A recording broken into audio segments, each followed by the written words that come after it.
Jadi para kadrun yang menyerang Pak Dudung, tolong kalian berpikir dulu. Belajarlah beragama dengan baik dulu. Karena nanti pada saat Anda diajak debat oleh Pangkostrat, malu Anda. Saya bersaksi bahwa beliau benar-benar seorang tokoh yang mempunyai ketaatan agama yang bagus, tapi beliau juga seorang mempunyai jiwa merah putih dan Pancasilais.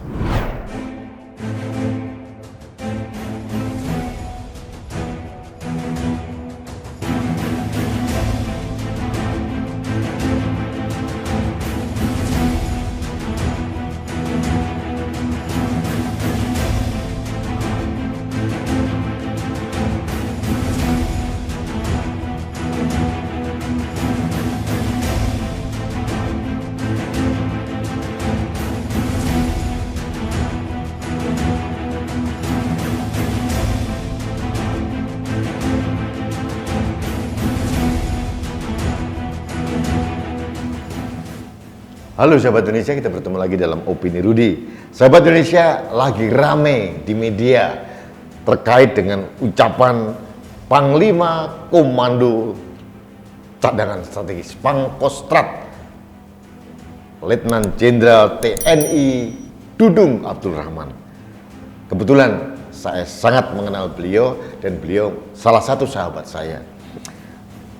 Ucapan beliau waktu memberikan pengarahan kepada anak buah beliau di daerah Bandung, beliau mengatakan bahwa harus bijak bermedia sosial, hati-hati. Dan yang kedua, kepada prajuritnya beliau mengatakan beragamalah dengan benar, jangan terlalu fanatik, karena semua agama itu benar adanya di mata Tuhan. Nah, narasi seperti ini kemudian diserang oleh para kadrun, dia kebakaran jenggot. Pertanyaan saya, apa yang salah dengan pernyataan Dudung Abdul Rahman?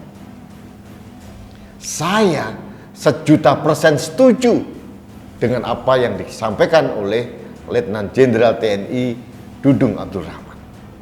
Karena apa? Memang begitu adanya. Agama itu sama dan itu diyakini kebenarannya oleh para pemeluknya. Sudahlah. Jangan merasa ini paling benar, ini salah, sudah.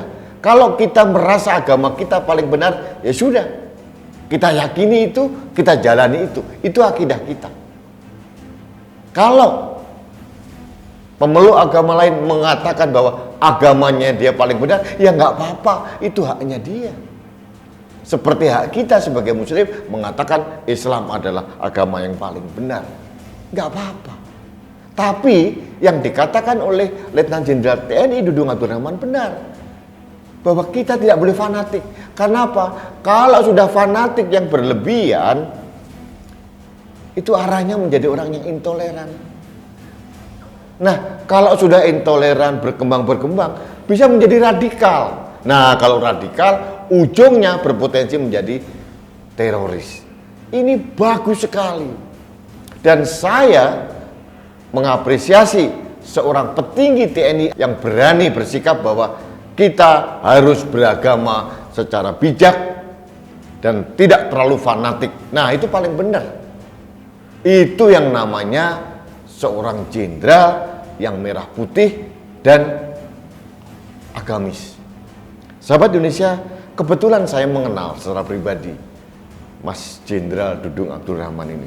Saya tahu persis beliau orang yang sangat tekun, sangat menekuni agama Islam. Beliau orang yang sangat taat. Bahkan sering sekali setiap minggu atau mungkin akhir pekan, beliau memberikan pencerahan, menjadi imam, berkhutbah di masjid-masjid. Keluarganya pun saat taat beragama Islam. Jadi keislaman seorang Dudung Abdul Rahman tidak diragukan. Tapi beliau adalah seorang nasionalis, seorang merah putih. Beliau benar-benar merepresentasikan apa yang sering saya katakan. Orang Indonesia 100%, tapi juga orang Islam 100%. Beliau adalah orang Indonesia yang beragama Islam, bukan orang Islam yang numpang hidup di Indonesia. Jadi para kadrun, mohon maaf, kalian agak sempit pemikirannya. Dan saya tahu seorang Dudung Abdul Rahman akan gigih mempertahankan komitmennya bahwa dia adalah seorang nasionalis sejati. Saya tahu, saya banyak berinteraksi dengan beliau. Masalah keagamaan, kemusliman beliau, keislaman beliau, saya sudah acungin jempol. Tapi masalah nasionalisme, Dudung Abdul Rahman salah satu yang bisa kita andalkan. Sahabat Indonesia, ingat bulan November tahun 2020, pada saat seolah-olah dalam tanda kutip negara pergi entah kemana, kemudian Rizik Syihab merajalela di Jakarta dan sekitarnya. Baliho bertebaran di seluruh Jakarta, seenak udelnya sendiri tanpa membayar pajak. Balihonya ukuran raksasa, mengepung ruang publik Jakarta dan sekitarnya. Siapa tokoh nasional atau jenderal TNI yang berani menurunkan baliho Rizik Syihab yang mengotori ruang publik Jakarta? Saya ingatkan Anda, Dudung Abdul Rahman. Waktu itu beliau adalah Panglima Kodam di Jakarta. Luar biasa. Dan apa yang dilakukan oleh Pak Dudung waktu itu mengangkat moral kita, rakyat Indonesia yang sangat melawan intoleransi, sangat memusuhi kaum intoleran, dan ternyata terbukti. Kita berani dan akhirnya kelompok Rizik Syihab takluk oleh solidaritas kita sebagai anak bangsa Indonesia. Jadi para kadrun yang menyerang Pak Dudung, tolong kalian berpikir dulu. Belajarlah beragama dengan baik dulu. Karena nanti pada saat Anda diajak debat oleh Pangkostrat, malu Anda. Karena penguasaan agamanya saya tahu sayang tinggi. Tapi beliau juga seorang nasionalis. Jadi kenapa kebakaran jenggot? Itu haknya Pak Dudung, haknya Pangkostrat. Dia adalah pembina di kesatuannya, dan dia mengatakan tidak boleh bermedia sosial secara serampangan dan meminta kepada anggotanya untuk beragama dengan bijak dan jangan terlalu fanatik. Itu kan bagus sekali. Agama itu benar adanya. Kenapa? Ini 6 agama di Indonesia ini sudah diakui negara. Tidak mungkin negara gegabah mengakui agama yang tidak benar. Nah, kalau kita merasa paling benar, ya sudah, kita berhenti di akidah kita. Akidah orang lain, urusan yang lain. Biar saja. Dan itu adalah bagaimana kita menjalankan toleransi sesuai dengan Bhinneka Tunggal Ika. Dan ini keniscayaan hidup di alam Indonesia yang sudah begitu berwarna. Baik sahabat Indonesia, saya tidak berkehendak untuk membela seorang Dudung Abdul Rahman, tapi saya bersaksi bahwa beliau benar-benar seorang tokoh yang mempunyai ketaatan agama yang bagus, tapi beliau juga seorang mempunyai jiwa merah putih dan Pancasilais. Jadi ucapan seorang Pangkostrat Letnan Jenderal TNI Dudung Abdul Rahman tidak ada yang salah, dan seharusnya ada keberanian tokoh TNI, Polri, ataupun pejabat tinggi negara yang lain untuk mengatakan hal yang sama.